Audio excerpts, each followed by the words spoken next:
She had learned that anger was a luxury, a fire that would only consume herself. Logic, however, was a shield. She could not be shamed if she refused to participate in the transaction. Would you endure this? To be rendered an object, a piece of faulty equipment in a place you meticulously maintain? She looked directly at Arthur Sterling. Her eyes, dark and intelligent, held his for a fraction of a second too long, just enough to register as a person and not a function. Her voice, when it came, was quiet, devoid of heat or malice. It was the voice of pure, unassailable reason. The air on the 40th floor of the Viridian Dynamics Tower was different, thinner. It smelled not of people, but of money, a sterile, ozonic tang of overworked servers and industrial-grade air purifiers.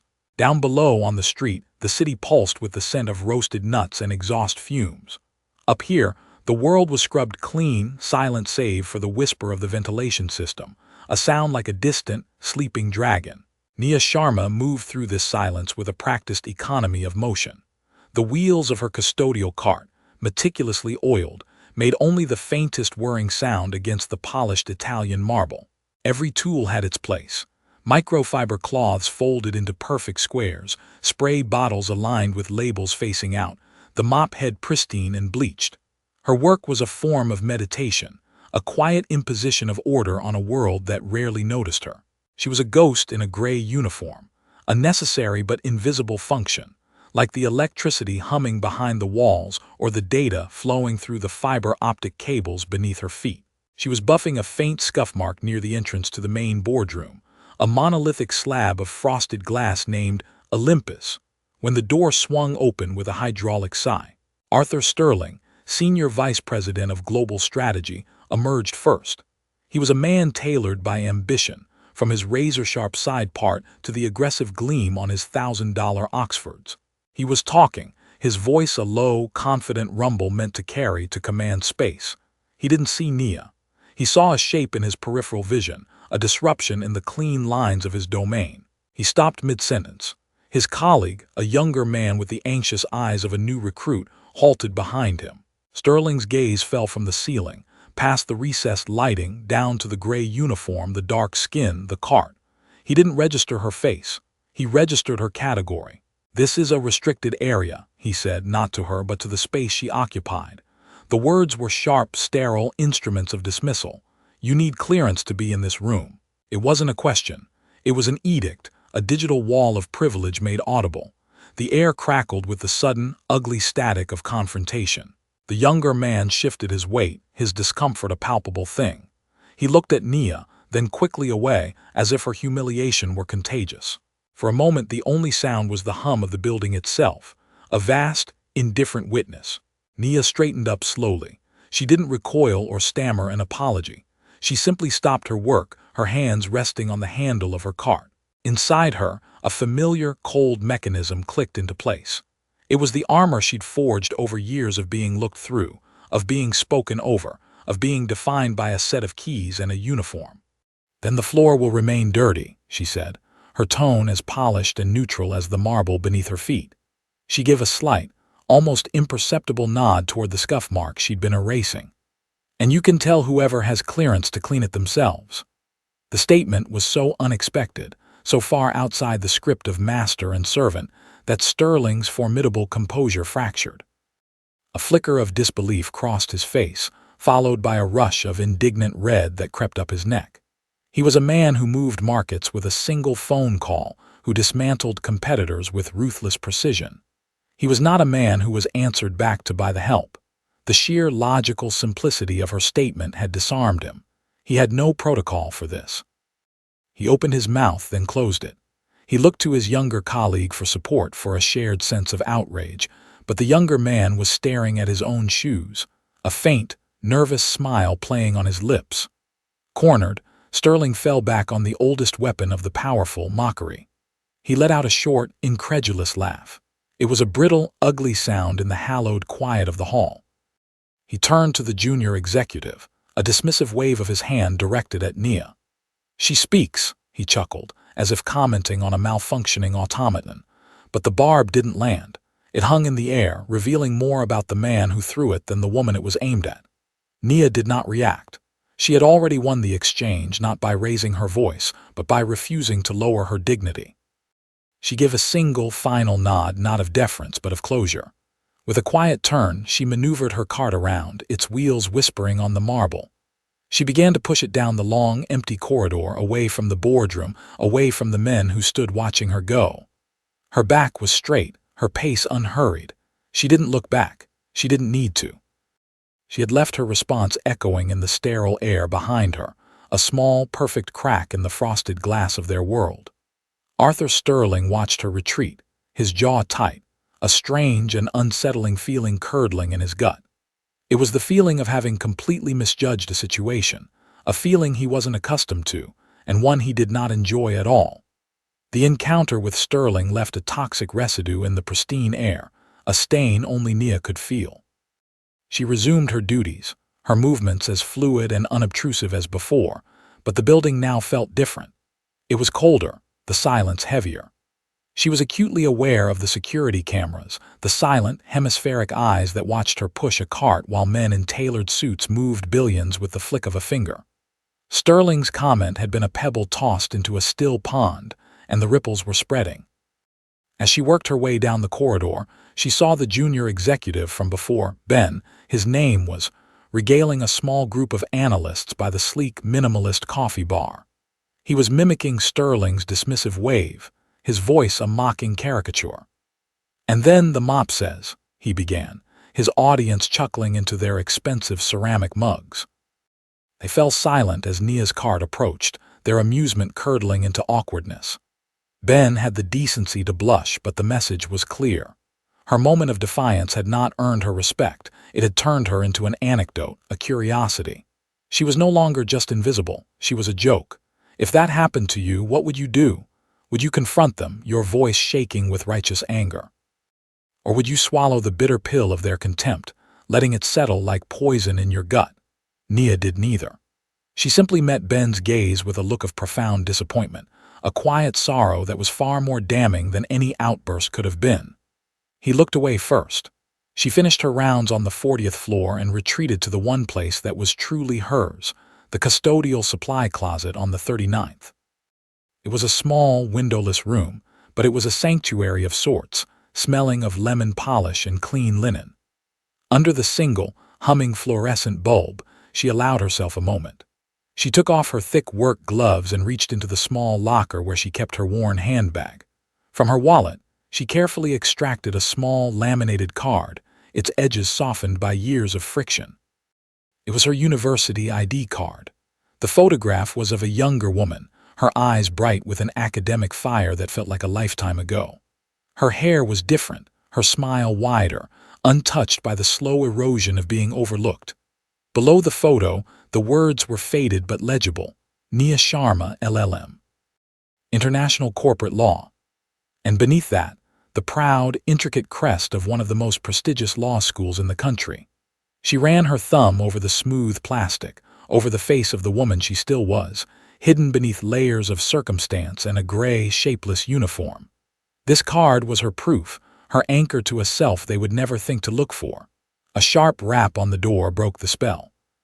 She slipped the card back into her wallet just as a uniformed security guard, a man named Henderson she'd always been friendly with, opened the door.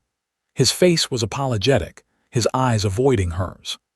"Nia," he started, his voice low, "I'm sorry, but I've got to ask you to stick to the lower floors for the rest of the day. A new directive just came down from Sterling's office." He cleared his throat, reading from his tablet. Effective immediately, custodial access to the executive wing is restricted during core business hours to mitigate security vulnerabilities. He didn't have to say it. They both knew the truth. This wasn't a policy, it was a punishment, a rule invented on the spot to erase her, to put her back in her place. The security vulnerability was her voice. It was the fact that she had spoken. "I understand, Henderson," she said, her voice betraying no emotion. "Thank you for letting me know." He nodded, relieved, and backed out of the doorway, closing her into the quiet, artificial light. The message from the system was loud and clear: "You are not welcome here. Stay where you belong." The demotion to the lower floors was a blessing in disguise. Down in the glass-walled atrium on the 38th floor, The corporate hustle was a muted spectacle. It was a space designed for transparency, a place where Nia could work, technically compliant with Sterling's petty decree, while still being adjacent to the heart of the operation. The audio from major corporate events was often piped into the atrium's discrete sound system, a feature meant to foster a sense of inclusivity. Today, it would serve a very different purpose. She was polishing the base of a towering ficus tree when the video conference began. On the colossal screen inside the Olympus boardroom, visible through the atrium glass, the faces of the Shanghai partners appeared, stern, impassive, shrewd. Arthur Sterling's voice, amplified by the speakers, filled the airy space, oozing a confident bonhomie that Nia knew was pure performance. The official translator, a harried-looking man named Peterson, sat slightly to the side, a sheen of sweat on his brow. He was a man out of his depth, struggling to keep pace with the rapid-fire exchange of pleasantries and technical jargon. Nia paused her work, her cloth still in hand, and listened. She had grown up in a multilingual household, her mind a fluid landscape of languages and their nuances. Mandarin, with its intricate tones and deep cultural context, was a place of comfort for her, a language she understood not just in her ears but in her bones. The conversation shifted to the core of the deal, the profit-sharing model for a new joint venture AI platform. The Shanghai lead, a formidable man named Mr. Chen, spoke a line of crisp, formal Mandarin. Chinese letter, Chinese letter, Chinese letter, Chinese letter. Chinese letter, Chinese letter, Chinese letter, Chinese letter, Chinese letter, Chinese letter, Chinese letter, Chinese letter, Chinese letter, Chinese letter, Chinese letter. Chinese letter, Chinese letter, Chinese letter, Chinese letter, Chinese letter, Chinese letter, Chinese letter, Chinese letter, Fin Hong, Chinese letter, Chinese letter. Peterson, listening through his headset, scribbled a note and leaned toward the microphone. They proposed that for the core patents of the joint venture they should enjoy equal Fin Hong rights. He paused, searching for the English equivalent. Equal, profit-sharing rights, Sterling beamed, nodding enthusiastically. Absolutely. A 50/50 split, that is the very definition of partnership. Please convey our wholehearted agreement. But Nia had frozen. Her hand, holding the polishing cloth, was suspended in mid-air. The hum of her cart, the distant chatter of employees, the entire world seemed to fade into a roaring silence. Peterson had translated the word correctly in its most common, benign sense. Fin Hong meant dividends, profit-sharing. But that wasn't the word Mr. Chen had used. Nia had heard it perfectly. The subtle aspiration, the sharper, falling tone. Mr. Chen had not said Fin Hong, he had said Juquan. A word that sounded deceptively similar to an untrained ear, but which occupied a completely different legal universe. It didn't mean profit-sharing. It meant sovereignty, dominion, ownership and control. A cold dread washed over her. This wasn't a minor slip. It was a foundational, catastrophic error, a legal Trojan horse being wheeled right through the front gates of Viridian Dynamics. Mr. Chen was not asking for half the profits. He was asking for half the kingdom. She watched, helpless, as Peterson relayed Sterling's cheerful agreement. She saw the ghost of a smile on Mr. Chen's face before his impassive mask slipped back into place. They were signing a document they couldn't read, agreeing to terms they didn't understand. The call concluded minutes later. Sterling stood, triumphant, shaking hands with his team. His voice boomed through the atrium speakers one last time. Gentlemen, the MOU will be signed and transmitted by morning. We have just secured the future of this company. Nia stood motionless by the ficus tree, a lone, invisible Cassandra in a building celebrating its own demise. The clock was ticking. The disaster was no longer a possibility. It was a certainty, hurtling toward them like a freight train in the night, and she was the only person standing on the tracks. What would you do next? With no power, no voice, and no clearance, how do you stop a billion-dollar catastrophe? Panic is a fire. Logic is a bucket of water. Nia took a deep breath, forcing the frantic buzzing in her chest to subside. She couldn't storm the boardroom. She couldn't send an anonymous email that would be instantly deleted. She needed a conduit, a small, subtle channel into the system. She needed someone who might actually listen. Her mind scanned the faces she'd seen on the executive floor. Most were like Sterling, arrogant and insulated. But there was one, a young analyst, perpetually stressed, often working late. A woman who, unlike the others, sometimes made eye contact. Maya. She found her at the hydration station, a ridiculously named wall of taps that dispensed everything from sparkling water to kombucha. Maya was frantically filling a water bottle, her eyes glued to her phone, her brow furrowed in concentration. Nia approached quietly, her cart a familiar, non-threatening presence. "Excuse me," she began, her voice soft. Maya looked up, startled, her corporate armor already half in place. "Yes, what is it?" Nia knew she had one chance. She couldn't appear crazy or presumptuous. She had to frame it as an observation, a harmless piece of trivia. "I apologize for overhearing," Nia said, a small, deferential lie. "The conference call earlier, the language is so beautiful, isn't it?" Maya's shoulders relaxed slightly. This was not a complaint or a problem. It was small talk from the janitor. "Oh, right, yes, I suppose. It's just," Nia continued, her gaze thoughtful as if puzzling something out for herself. "There was one word they used, the one for sharing the profits." She paused, letting the silence hang for a moment. "My grandmother used to speak a similar dialect. She always said that word had a different weight, a different feeling." Maya was now looking at her, a flicker of curiosity in her tired eyes. "What do you mean, wait?" "More than just sharing something like a meal," Nia explained, choosing her words with surgical care. "More like being in charge of it, like how a king and queen might share a throne. They're not just splitting the gold, are they? They're splitting the power. The rule." She let the last word land gently. Rule. She saw a tiny, almost imperceptible shift in Maya's expression. A connection had been made. The analyst's mind, trained to see patterns and discrepancies, had snagged on the concept. "The official translator signed off on the language," Maya said, the automatic, systemic defense kicking in. "It's all been vetted." "Of course," Nia said, nodding, already backing away. "I'm sure it's nothing, just an old woman's stories." She gave a small, warm smile and pushed her cart away, leaving Maya alone with the humming water taps. Nia didn't look back. She had planted the seed. She had given Maya a single, powerful, and deeply unsettling word, rule, and now she could only hope it would be enough to take root in the fertile ground of a stressed-out, over-caffeinated, and perhaps slightly more perceptive mind. Did you catch what she just did? It wasn't a warning. It was a masterclass in psychological subtlety. For the rest of the afternoon, the seed of doubt Nia had planted showed no signs of sprouting. The executive floors buzzed with self-congratulatory energy. The deal was a coup, a triumph of sterling strategic genius. But beneath the surface, the complex machinery of closing the deal was hitting snags. A flurry of logistical challenges, coordinating with international couriers, aligning with different time zones, securing digital signatures, was creating friction. Arthur Sterling, a man who abhorred friction, needed a scapegoat. He found one in Maya. He cornered her in the open-plan analyst pool, his voice low but carrying an unmistakable edge of menace. He held up a tablet, jabbing a finger at the screen. "The final signatory packet was delayed by 17 minutes, Chen. 17. Because you failed to correctly upload the preliminary asset declarations. You have any idea how that makes us look? Like amateurs?" Maya, pale and trembling, tried to explain.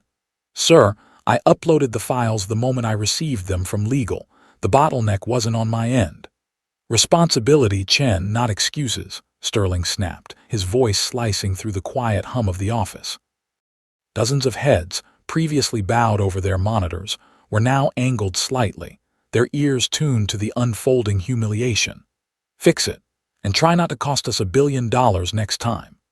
He strode away, leaving Maya frozen in a pool of mortified silence. She endured the sympathetic and perhaps slightly smug glances of her colleagues for another 10 minutes before she crumbled, snatching her handbag and fleeing toward the stairwell. Nia saw the whole thing from the hallway she was cleaning.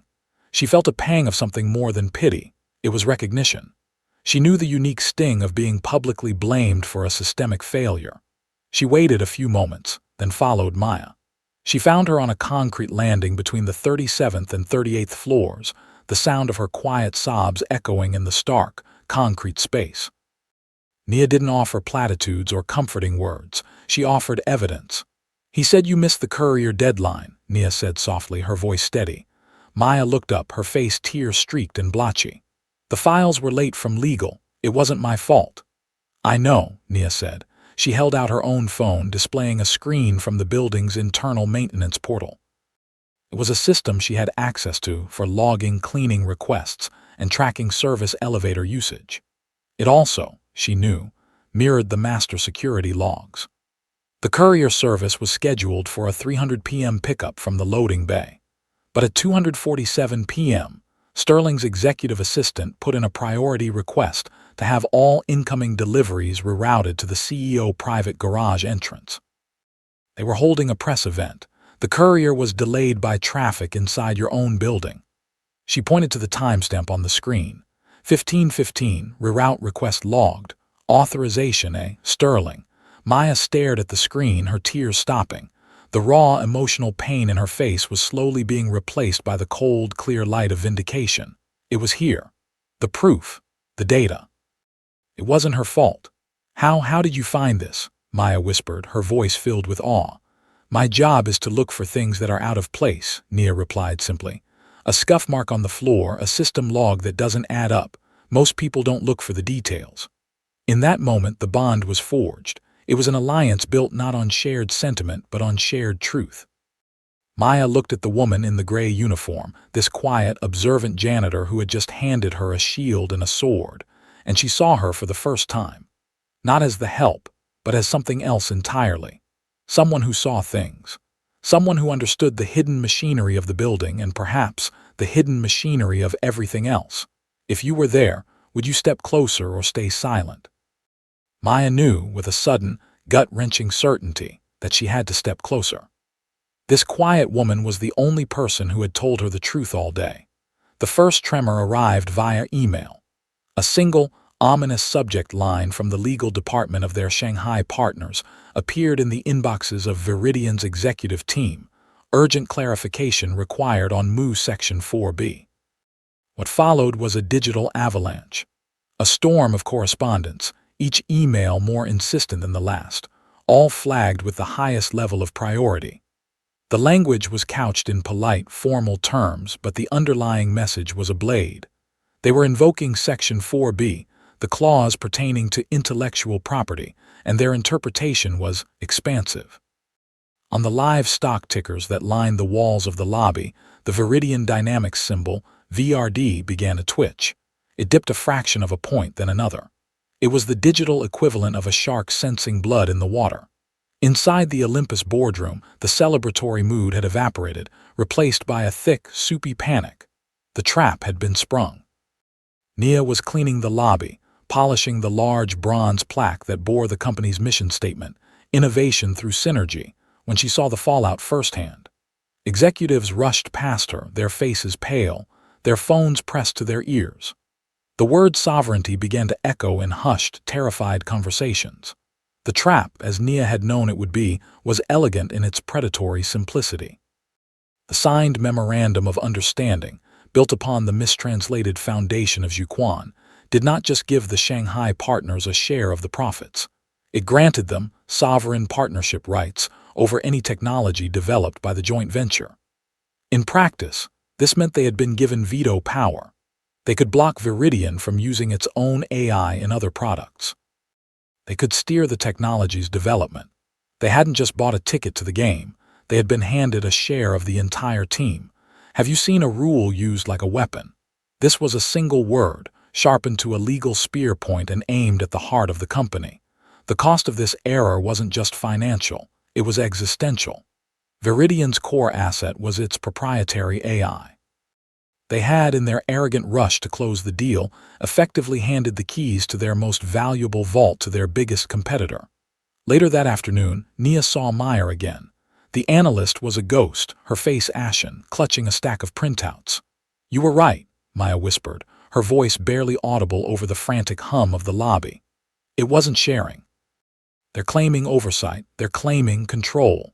Nia simply nodded. There was no "I told you so" in her expression. There was only a quiet, sad confirmation. They walked right into it, Maya murmured, shaking her head in disbelief. Sterling, he just heard the word profit and stopped listening. The choice was now framed in brutal clarity. Viridian could comply with the MOU as written and lose its independence, its very soul.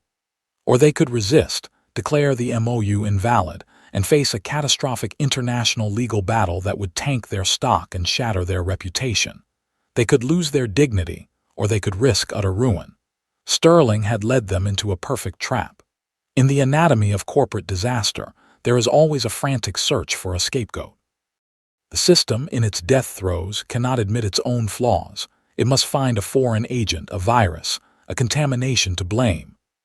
Arthur Sterling, a man whose career was built on the calculated deflection of responsibility, was a master of this dark art, and his panicked, unraveling gaze fell on Nia.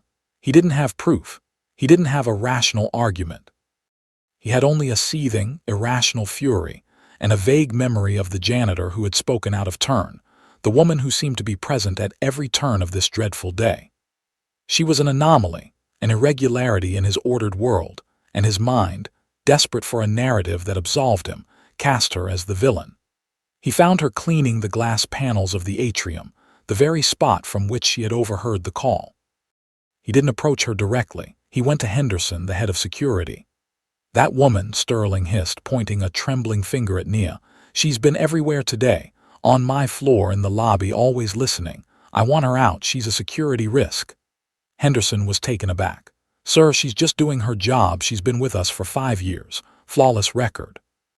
"I don't care," Sterling snarled, his face a blotchy red. "There's been a leak. Information has been compromised. She was here, wasn't she?" His paranoia was a contagion. "I want her access card deactivated. I want her off the premises now. That's a direct order." Henderson, caught between his own common sense and a direct command from a senior VP, had no choice. He walked over to Nia, his expression grim. "Nia, I am so sorry," he said, his voice low. "Mr. Sterling has ordered you to leave the building. Your shift is terminated for the day. I have to escort you out." The other custodial staff, her friends, stopped their work, watching in stunned silence. This was more than being fired for the day. This was a public shaming. This was an accusation. Nia didn't argue. She didn't protest.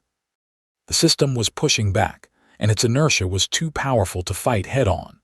She simply nodded, her face a calm, unreadable mask. She methodically put her cleaning supplies back on her cart, her movements deliberate and dignified. As Henderson walked her toward the service exit, the door that led to the loading bays and the garbage dumpsters, she passed by the main lobby one last time. She saw Sterling watching her, his face a mixture of triumph and fear. The door to his world, the world of power and polished marble, was literally closing on her. The heavy metal door of the service exit clanged shut behind her, the sound echoing in the concrete corridor. She was outside on a grimy side street, the city's cacophony a sudden shock after the hushed tension of the tower. She had been ejected, discarded. Her attempt to help had resulted in her own expulsion. She looked up at the Viridian Tower, a gleaming spear of glass and steel piercing the afternoon sky. They had shut the door on her. They had cast her out, but they had made one critical error. They thought the threat was external. They never imagined that the person they had just thrown away was the only one who held the key. Standing there on the broken pavement, she made a quiet vow. She wouldn't let them fail. Not like this. What would you sacrifice to stay true? For Nia, the answer was clear. She would sacrifice her own comfort, her own safety to uphold the truth. She had to get back inside. The official translator, Peterson, became the first public casualty. He was unceremoniously fired, a convenient and immediate sacrifice to the altar of corporate panic. But his dismissal solved nothing. The crisis raged on, a fire feeding on the oxygen of ignorance. Inside the Olympus boardroom, the atmosphere was funereal. Miss Albright, the CEO, a formidable woman with ice water in her veins, had taken command. She had dispensed with the blame game and was focused solely on a solution. "Legal can't find a loophole. PR is getting slaughtered. Every minute we wait, we lose another point on the NASDAQ," she said, her voice dangerously calm. "I don't care about protocol. I don't care about titles. Find me someone, anyone, who can read this document for what it actually says and tell me how to get out of it." Now, her words, a decree of pure desperation, hung in the air. It was the moment Maya had been waiting for. She had spent the last hour in a frantic, adrenaline-fueled race, first digging through the HR archives for Nia's employee file, then convincing a skeptical Henderson to give her Nia's home address. She took a deep breath, her heart pounding against her ribs. This was it.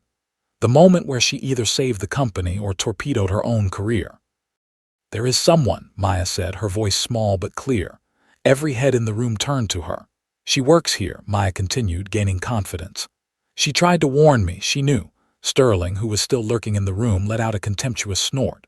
"Who? Your astrologer?" Maya ignored him, her eyes locked on the CEO. "Her name is Nia Sharma. She's on the custodial staff." The room erupted in a murmur of disbelief. Sterling laughed out loud. "This is insane. We're talking about the janitor." But Miss Albright held up a hand, silencing the room. She had built her career on recognizing value where others saw none. "What did she know, Chen?" "She knew about the word," Maya said. "She knew it meant sovereignty." The CEO eyes narrowed. "Find her." Maya didn't need to be told twice. She was out the door and in a cab within minutes, racing to a quiet, unassuming apartment building miles from the gleaming towers of downtown. She found Nia in a small, immaculately clean apartment that smelled of books and chamomile tea. Nia was calm, as if she had been expecting her. "It was sovereignty, wasn't it?" Maya asked, breathless from the stairs. "That's the word you meant." Nia simply nodded. She walked over to a small wooden chest in the corner of the room and unlocked it. From inside, she removed a portfolio. She opened it on the simple dining table and laid out a series of documents, a diploma, legal certifications, and finally, the worn university ID card. She slid it across the table to Maya. Maya picked it up. The face of the young, smiling woman in the photo seemed a world away, but the name and the credential were right there, printed in stark, undeniable text. Nia Sharma, LLM, International Corporate Law. Maya looked up, her expression a mixture of awe and dawning comprehension. "You're a lawyer." "I was," Nia said quietly. "Circumstances change. The knowledge doesn't." This is where everything could flip. The janitor, the scapegoat, was about to become the savior. "Will you help us?" Maya asked, her voice pleading. Nia looked at the ID card, at the ghost of her past life. Then she looked at Maya, her face filled with a new, fierce resolve. "Yes," she said, "but we do it my way."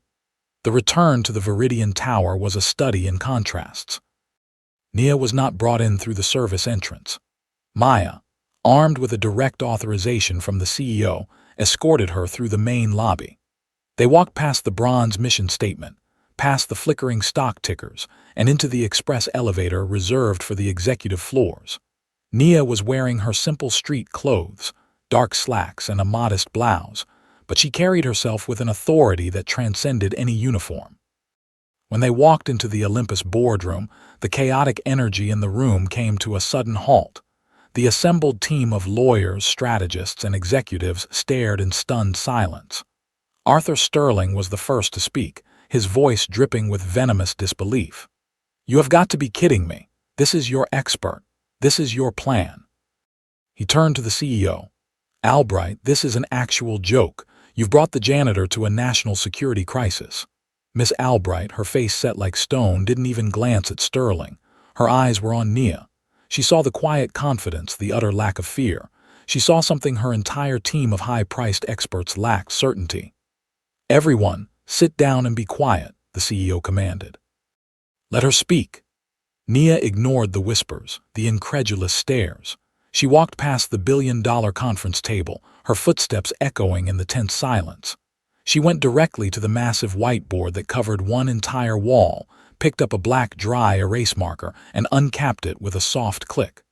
Without a word, she wrote 2 sets of Mandarin characters in large, elegant script. On the left, she wrote Chinese letter Yuquan. On the right, she wrote Chinese letter Yuquan. Then she began to speak. Her voice was not loud, but it filled the room, clear and precise as a surgeon's scalpel. "This," she said, pointing to the characters for Yuquan, "is what you thought you were signing. It means equity, a financial stake, a share of the profits. It is a term of commerce." She paused, letting the silence stretch. Then she pointed to the other side of the board. "And this," she said, her voice dropping slightly, "is what you actually signed. Yuquan.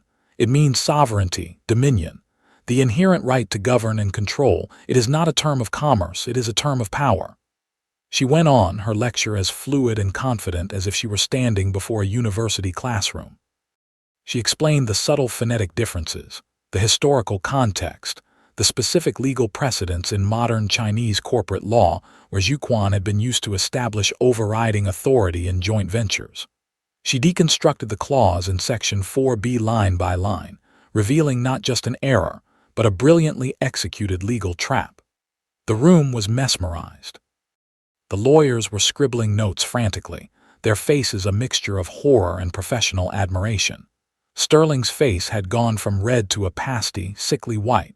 He looked like a man watching his own ghost walk through the wall. Did you feel that shift? The entire gravitational field of the room had just reversed.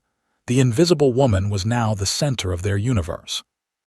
On the giant video screen, Mr. Chen, the Shanghai partner, had been watching the entire performance, his face unreadable. Now he leaned forward. He spoke first in flawless Mandarin, a short, sharp sentence directed at Nia. It wasn't a question. It was a statement of profound respect from one expert to another. Then he switched to English, his voice booming into the silent boardroom. "Miss Albright," he said, a slow, knowing smile spreading across his face. "Your official translator was inadequate. This woman, however, understands the very foundation of our legal system. For the sake of our future partnership, may I ask who she is?" The question hung in the air, a final, definitive testament to the complete and total reversal of power. The janitor had just become the most important person in the room. The aftermath of Nia's presentation was swift and decisive. Armed with a clear understanding of the legal trap, Viridian's team, now guided by Nia's quiet counsel, was able to force a renegotiation. The threat of exposing the deliberate ambiguity of the term Zhu Quan in an international court was leverage enough. The deal was restructured, the predatory clause removed, and the company was saved. Arthur Sterling was placed on an immediate and indefinite leave of absence. His reign of arrogant incompetence was over. 2 days later, Nia was summoned to the CEO office. It was a sprawling space on the top floor with panoramic views of the city. Miss Albright was standing by the floor-to-ceiling windows, her back to the door. "They say you can see all the way to the harbor on a clear day," she said without turning around. "I've always found it helps with perspective." She turned, her expression one of deep, unadulterated respect. "Nia, I don't know how to thank you." "You already have," Nia replied. "You listened." "I want to offer you a position," Miss Albright said, getting straight to the point. "Senior Vice President, Global Risk Assessment. It would be a new role designed for you. You would report directly to me, name your salary. A blank check." It was the offer of a lifetime, a corner office on this very floor, a title that commanded respect, a salary that would grant her a life of ease and security she could barely imagine.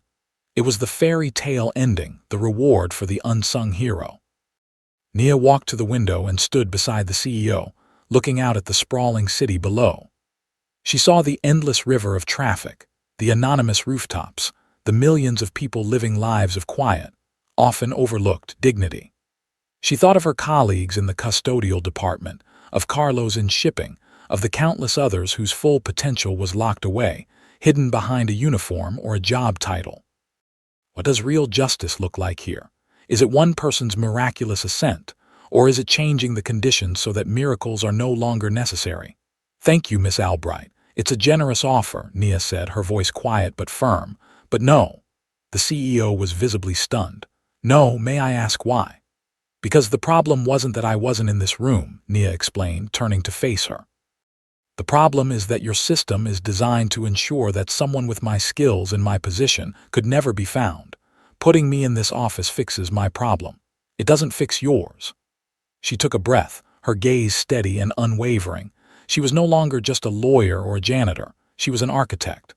"I don't want a promotion," she said, her voice resonating with a new kind of power. "I want to build a new program. I want to rewrite the policy."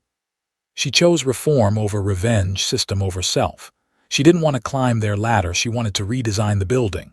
The stakeholders, the CEO and the entire future of the company, weighed her proposal in the silence of the penthouse office.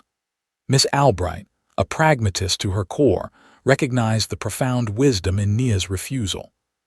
An army of VPs couldn't give her what Nia was offering, a fundamental, systemic fix to the corporate blindness that had nearly destroyed them. She gestured for Nia to sit at the small, elegant conference table in the corner of her office. Tell me more, she said. For the next hour, Nia laid out her vision. It wasn't a vague, aspirational goal. It was a concrete, actionable plan. She called it the Viridian Visibility Protocol. First, she outlined the creation of a new, confidential, opt-in database managed by a neutral third-party HR firm to ensure privacy. Every single employee from the boardroom to the mailroom would be invited to register their hidden skills. This isn't just about language, Nia explained. It's about everything. A security guard might have a degree in chemical engineering. A cafeteria worker might be a certified project manager. A junior analyst might have a past career as a paramedic. These are assets we are letting walk out the door every single day. Second, she proposed a new, mandatory company policy. Before any department could post a job opening or hire an external consultant, they would be required to submit their needs to the protocol database first. An automated system would search for internal matches. The policy, she insisted, must have teeth. A protocol review, signed and documented, would be the non-negotiable first step in any new hiring or contracting process. This does two things, Nia argued, her voice filled with a quiet passion. It saves the company millions in recruiting and consulting fees. But more importantly, it sends a message to every employee: we see you. We value the whole person you are, not just the task you are paid to perform. She detailed how the system would work, who would enforce it, and how its success would be measured through internal promotion rates and employee retention. It was a brilliant, elegant solution that transformed the company's greatest liability, its ignorance, into its greatest asset, its own people. Miss Albright listened, captivated. She had spent her career trying to solve the problem of talent acquisition and retention. She had paid consulting firms millions to tell her what this woman, this janitor, was giving her for free. When Nia finished, the CEO was silent for a long moment. Then she picked up her phone.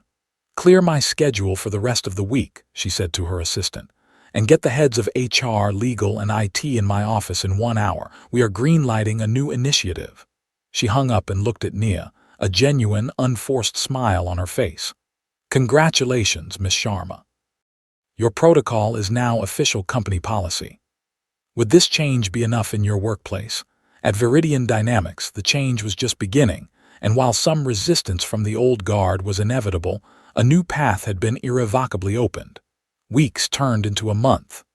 The Sharma Protocol, as it was now officially and widely known, was not just a policy on paper, it was a cultural shift in motion. The initial rollout was met with a predictable mix of skepticism and enthusiasm. But as the first success stories began to emerge, the momentum became undeniable. The real measure of Nia's victory was not found in the boardroom, but in the newly renovated employee cafeteria on the 5th floor, a bright, open space that had replaced the dingy, segregated break rooms of the past. Nia was sitting at a small table by the window, sipping a cup of tea when Maya joined her, followed by a broad-shouldered man in a Viridian Shipping Department polo shirt. "Nia, this is Carlos," Maya said, her face beaming. "Carlos, this is Nia." Carlos's face broke into a wide, grateful grin. He held out his hand and Nia shook it. His grip was firm, calloused from years of manual labor. I just wanted to thank you," Carlos said, his voice thick with emotion. "I've worked in shipping here for 8 years. 8 years. I have a degree in logistics management from State College. I just never thought anyone would care." He pulled out his phone and showed them an email. It was a formal offer for a new position, junior analyst on the supply chain efficiency audit team. "Because of the protocol," he said, shaking his head in wonder. "They found me. My own manager came to me and said the system flagged my profile. He said they were about to hire an outside firm for $50,000 to do the work I've known how to do all along." Nia felt a warmth spread through her chest, something more satisfying than any bonus check or promotion could ever provide. Her own quiet vindication was mirrored and magnified in the bright, hopeful eyes of the man standing before her. This was the healing. It wasn't a public apology from Sterling or a plaque on the wall. It was this. It was Carlos. It was the dozens, soon to be hundreds, of other hidden experts finally being seen, whose voice helped you heal when no one clapped. For Nia, it was the quiet chorus of people like Carlos, people whose futures were now a little brighter because she had refused to stay in the shadows. She smiled, a genuine, unburdened smile. "Congratulations, Carlos," she said. "They're lucky to have you." As he walked away, practically floating, Maya squeezed Nia's arm. "It's working," she whispered. "It's really, actually working." Nia looked out the window at the bustling city below. She was still Nia Sharma, a member of the custodial staff, but she had reclaimed something far more valuable than a title. She had reclaimed the definition of her own worth, and in doing so had helped an entire company redefine its own. Miss Albright knew that for the Sharma protocol to become truly embedded in the company's culture, it needed a formal launch, a moment that would signal its importance to every one of Viridian's thousands of employees. She convened a company-wide town hall, a major event broadcast to every office globally. Many expected a grand spectacle. They expected Nia to be brought on stage, bathed in a spotlight, the janitor turned savior, a living, breathing testament to the company's newfound enlightenment. It would have made a great story for the press, but Nia had been clear. She wanted no part of that, and Miss Albright, to her immense credit, understood why. A spectacle would have turned Nia into a mascot, a token. It would have made the story about one exceptional individual rather than the flawed system that needed her to be exceptional just to be heard. So the CEO did it differently. She stood on the stage alone. She didn't begin with a celebration. She began with a confession. "For years, we have operated under a dangerous illusion," Miss Albright began, her voice steady and somber. "We believed that talent resides only in certain departments, that value wears a certain suit, and that a person's title is the full measure of their worth. We were wrong, and our arrogance, our institutional blindness, nearly led this company to ruin." She told the story of the failed deal. She didn't name names, but she was unflinchingly honest about the chain of errors that had led to the crisis. She spoke of the danger of not listening, of creating a culture where people are afraid to speak up, and where others are deemed not worth listening to at all. "The solution to our near-catastrophic failure did not come from a high-priced consulting firm," she continued. "It came from within. It came from an employee who possessed extraordinary expertise we never thought to ask for. It came from a culture we are now building, where every voice has the potential to be the most important one in the room." She then officially unveiled the Viridian Visibility Protocol, explaining how it worked and why it was now the cornerstone of their talent strategy. She never mentioned Nia's name. She never asked her to stand up. Instead, she concluded with a simple, powerful statement. "The architect of this program is one of our own. She is a colleague who reminded us that the most valuable assets we have are each other." She asked for no personal recognition. She asked only that we build a system that recognizes everyone. That is the only legacy she wanted, and it is the legacy we will now build together. A wave of applause, genuine and sustained, filled the auditorium. At the very back, standing with Henderson and the rest of the custodial crew, Nia watched the presentation on a monitor. A few of her colleagues patted her on the back, their smiles conveying a deep, shared pride. The recognition wasn't a spotlight on her. It was the dawn of a new day for all of them. Recognition done right, agree. It was perfect. A door had been opened not just for her, but for everyone who had ever felt invisible. The Viridian Visibility Protocol needed a home, a digital space on the company's bustling intranet. The tech team assigned to the project was young, energetic, and fully bought into the new ethos. They designed a sleek, user-friendly portal where employees could confidentially upload their credentials and skills. But they were stuck on one small detail, the icon. "We need a button," the lead designer, a young woman named Kiera, explained in a meeting with Nia and the HR team. "A symbol for the homepage that tells the story, something that says hidden talent and opportunity all at once." They brainstormed ideas, a key, an open door, a light bulb. All felt generic, corporate, and soulless. Then Kiera, who had heard the story of Nia's return to the boardroom from Maya, looked at Nia. "Maya told me about the thing that you showed her, at your apartment. The thing that proved who you were." Nia knew immediately what she meant. She reached into her handbag, pulled out her wallet, and slid the worn, laminated ID card across the table. Kiera picked it up reverently, as if it were a historical artifact. She looked at the younger, hopeful face in the photo, at the faded but proud university crest, at the formal, powerful credential printed beneath the name. "This," Kiera said, her voice soft with discovery. "This is the icon." She turned to Nia. We'd like to take a high-resolution photo of it, not to show your face or name, but to use the card itself as the symbol." Nia hesitated for only a second. The card was her private history, a symbol of a life she had been forced to leave behind. To see it become a public emblem felt strange, vulnerable. But then she thought of Carlos, of the countless others whose hidden histories were waiting to be discovered. Her past could be the key to their future. "Yes," Nia said. "You may." A week later, the portal went live. On the company's main intranet page, a new button appeared. It was a clean, minimalist graphic, instantly recognizable to anyone who had seen the original. It was her old university ID card, transformed into a symbol of institutional change. The object that had once represented her invisibility, a secret she had carried in her wallet for years, was now the most visible button on the screen, a public gateway, an invitation for everyone to step out of the shadows. Did the object's meaning change for you too? It had been a receipt for a past life. Now it was a key to a new one, a quiet and constant reminder to never stop looking for the talent that was right in front of you. Nia clicked the icon, and her own empty profile appeared, waiting to be filled. She was ready for the future. 6 months later, the Viridian Tower felt like a different building. The air was still filtered, the marble was still polished, but the human atmosphere had changed. There was a new energy, a buzz of collaboration that crossed the old, invisible lines of department and hierarchy. The Sharma Protocol was no longer a new initiative. It was simply how things were done. A group of new hires, fresh-faced and eager, filed into an orientation room for their final session of the week. They were a diverse group: engineers in hoodies, marketing associates in sharp blazers, kitchen staff in crisp, white uniforms.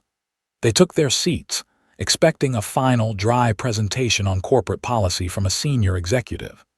Instead, the woman who walked to the front of the room was wearing the familiar, practical gray uniform of the custodial staff. Parked neatly by the door was her service cart, its supplies arranged with military precision. She wore a simple name badge that read, Nia Sharma, Custodial Operations and Protocol Ambassador. She stood before them, her presence calm, centered, and utterly commanding. She smiled, a warm, genuine smile that put the room at ease. The first slide of her presentation appeared on the large screen behind her. It didn't feature the company logo or a complex chart. It just had 4 simple words, "The room you ignored." "Good afternoon," Nia began, her voice resonating with a quiet authority that had nothing to do with a title. "My name is Nia Sharma. I'm part of the team that keeps this building running, and I'm here to talk to you about the single most important skill you will need to succeed at this company, the ability to see." She didn't tell her own story. She didn't have to. The very fact of her standing there was the story. Instead, she told their stories. She told them about Carlos, the shipping clerk who was now streamlining their global logistics. She told them about a woman in accounting who had used her hidden fluency in Portuguese to salvage a major deal in Brazil.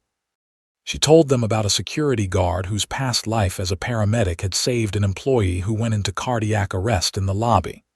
"At Viridian, we have a simple rule now," she concluded, her eyes scanning the faces of the new hires, each one leaning forward, captivated.